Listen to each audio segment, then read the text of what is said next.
Opa, eu sou o Pedro, eu vim aqui mostrar a implementação do exercício 3 que meu grupo fez para o laboratório 1 de OAC. Esse exercício 3 solicitava que nós implementássemos três procedimentos em Assembly RISC-V.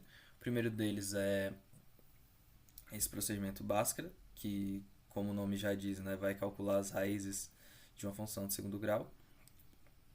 Então, esse procedimento recebia três valores de ponto flutuante, A, B e C, que são justamente os coeficientes dessa função de segundo grau, e retornava um inteiro, um caso as raízes forem reais, dois caso as raízes forem complexas conjugadas e zero em caso de erro, ou seja, caso foi identificado que essa função na verdade não é de segundo grau, e além disso também colocava na pilha os valores das raízes que foram calculadas.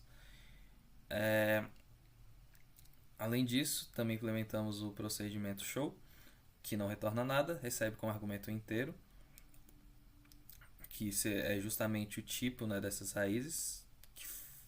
Então, um caso as raízes forem reais, dois caso as raízes forem complexas, e zero caso for identificado um erro, ou seja, caso a função não seja de segundo grau, retira as raízes da pilha e mostra na tela, conforme aqui os exemplos. Então, aqui para as raízes reais, apenas a parte real, para as raízes complexas, a parte real e a parte imaginária, e caso for identificado um erro, né, caso esse procedimento show receba zero como argumento, mostrar aqui, né, que na verdade não é uma equação de segundo grau, mostrar uma mensagenzinha de erro na tela. E por fim, escrever esse programa main que faz, né, ler do teclado os valores de A, B e C, os valores de ponto flutuante aqui, os coeficientes, executa, né, os procedimentos Bhaskara para calcular as raízes, calcular o tipo das raízes e colocar na pilha caso realmente for uma função de segundo grau, e show para mostrar, né, na pilha, né, as raízes, caso realmente for uma função de segundo grau, a mensagem de erro, caso não for, como citado anteriormente, e voltar para ler outros valores, ou seja, ficar nesse ciclo de ler três valores de ponto flutuante do teclado, executar Bhaskara, executar show e depois voltar para continuar lendo outros valores.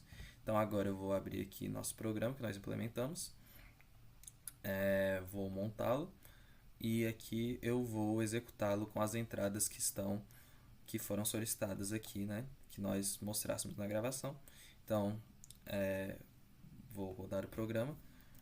Então, 0 e esse valorzinho aqui. Ok. Então, mostrou duas raízes reais, que aqui é o número π, o mais π menos π. Então, ok. Então, a segunda entrada solicitada, 0, 0, que a raiz deve ser 0, que é só x ao quadrado, então as raízes são 0, então ok. Raiz 1, 0, raiz 2 menos 0, ok, funcionando. Então a segunda raiz, perdão, terceiro exemplo, 1,99, 2,459, então aqui, 1,99, 2,459. Então aqui calculou a parte real, que não muda, então ok. E aqui a parte imaginária. Ok? Vamos aqui para quarta entrada. Então, 1 menos 2,468.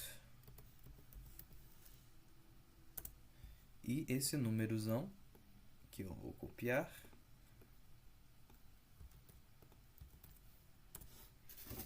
Perfeito. 1, 2, 3, 4, 0, 5, 6, 7, 8. Aqui a parte real, a parte imaginária, ok. E por fim, esse último exemplo, 0, 10 e 100, que deve retornar um erro, pois realmente não é uma função de segundo grau. 0, 10 e 100, erro, não é uma equação de segundo grau. Então, como nós podemos ver, o programa está funcionando corretamente.